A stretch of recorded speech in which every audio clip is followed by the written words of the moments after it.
राजस्थान वासियों ने भजनलाल शर्मा को लपेटा। मास्टर स्ट्रोक मारने चले थे भजनलाल, जनता ने कर दिया ट्रोल। माथा पकड़कर रोने लगे सीएम साहब। जनता ने भजनलाल को तगड़ा सुना दिया।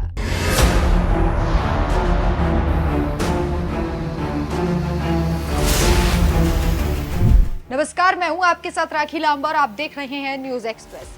राजस्थान के मुखिया भजनलाल शर्मा इन दिनों लोकसभा चुनाव के लिए जमकर प्रचार कर रहे हैं। सिर्फ अपने ही नहीं बल्कि दूसरे राज्यों में भी बीजेपी अपनी पैठ बनाने की कोशिश और भजनलाल शर्मा भी अपना रुतबा कायम करने की कोशिश कर रहे हैं। जैसे योगी आदित्यनाथ हर राज्य में प्रसिद्ध हैं और लोकप्रियता उनकी बढ़ती जा रही है, वैसे ही भजनलाल शर्मा भी अलग अलग राज्यों में जाकर जहां पर राजस्थानी प्रवासी रहते हैं वहां चुनाव प्रचार कर रहे हैं। इसी कड़ी में भजनलाल शर्मा पश्चिम बंगाल, झारखंड जैसे राज्यों में चुनाव प्रचार करने में जुट गए। सीएम भजनलाल शर्मा ने अपने भाषण में मोदी की रीति नीति और उनसे विकसित भारत के सपने के साथ राजस्थान सरकार के कामकाज पर भी बड़ा फोकस किया है। सीएम की कोशिश यही रहती है कि राजस्थानियों को फिर से राजस्थान आकर उद्योग प्रारंभ करने का आह्वान किया जाए। लेकिन यहाँ सबसे बड़ा सवाल ये है कि जो लोग अभी राजस्थान में हैं, जो युवा राजस्थान में हैं, वही बेरोजगार हैं। यह हम नहीं बल्कि आंकड़े कहते हैं।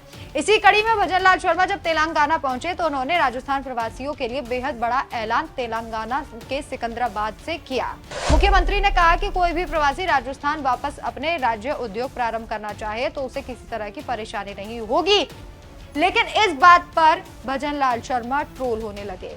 सबसे पहले आपको पोस्ट बताते हैं, पोस्ट क्या किया गया। एक्स पर सीएम ने पोस्ट करते हुए लिखा, राजस्थानी प्रवासी भाई बंधुओं ने दिन रात मेहनत करके दूसरे राज्यों में जो स्थान बनाया है उसको देखकर मन प्रफुल्लित होता है। आप राजस्थान आकर कोई भी उद्योग प्रारंभ करें, आपको वहां किसी कार्य को प्रारंभ करने में किसी प्रकार की कोई परेशानी का सामना नहीं करना पड़ेगा। आपको सिंगल विंडो सिस्टम की सुविधा प्राप्त होगी।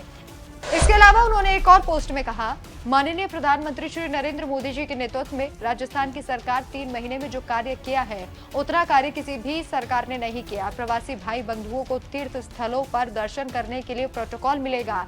आस्था के केंद्रों को विकसित करने के लिए राजस्थान की सरकार ने 300 करोड़ रुपए का बजट पारित किया है।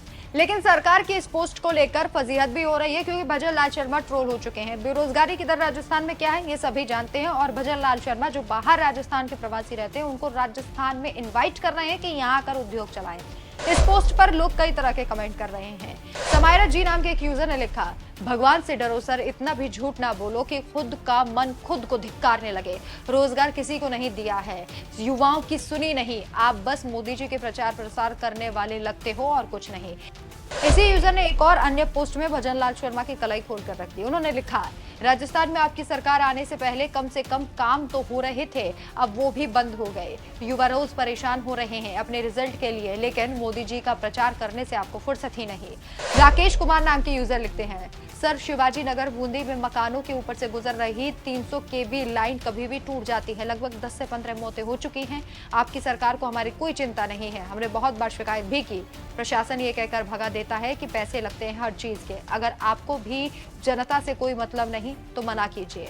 नरेश पारेख नाम के एक यूजर लिखते हैं, बहुत ज्यादा काम कर रहे हो आप राजस्थान में, शायद ही आप जैसा मुख्यमंत्री पूरे विश्व में कोई काम कर पाए। इतना काम इतने कम समय में।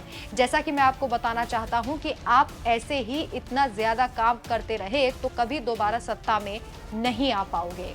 वैसे तो सच ये है कि अगर आप आज राजस्थान में जाकर देखेंगे तो वहां के युवा रोजगार की तलाश में दर दर की ठोकरें खा रहे हैं और भजनलाल शर्मा सिर्फ प्रचार करने में जुटे हुए हैं।